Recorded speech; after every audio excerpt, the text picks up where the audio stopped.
పెంచయ్య ప్రధానమంత్రి గారి కళ కోసం మా ప్రాణాలను కూడా మీ కళకి మేము అర్పిస్తాం. ఇరికి సన్నాసి మీ మీసాలు మీరే తిప్పుకొని మీ తోటలు మీరే కొట్టుకోవటం కాదురా, దమ్మంటే ఎదుటోడి గుండె మీద కొట్టాలి. కేంద్ర ప్రభుత్వంతో ప్రత్యేకంగా మీతో మా రాష్ట్ర ప్రయోజనాలు తప్ప మాకు మరో ఎజెండా లేదు, ఉండదు, ఉండబోదు సార్. ఇది మగతనం అంటే. అంత అనుభవం ఉన్న వ్యక్తి చంద్రబాబు నాయుడు గారు కాలు పట్టుకుంటే ఎదిరించిన పొన్నాడెత్తగాని జగన్మోహన్ రెడ్డి గారు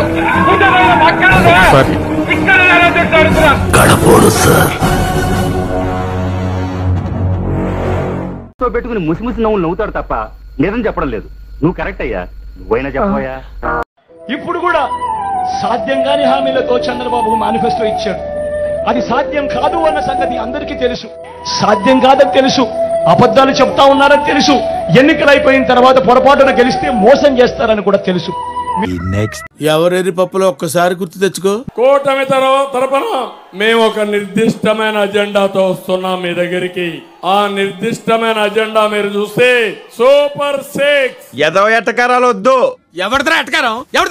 ఇక్కడ చూడు, 1 2 3. అక్కడక్కడ ఆరోగ్యశ్రీకి ఈ రోజు డబ్బులు లేనటువంటి పరిస్థితి, హాస్పిటల్స్ కి బిల్లులు రావడం లేదు. అమ్మా, లక్షకు బొక్కడిపోయింది అనమాట.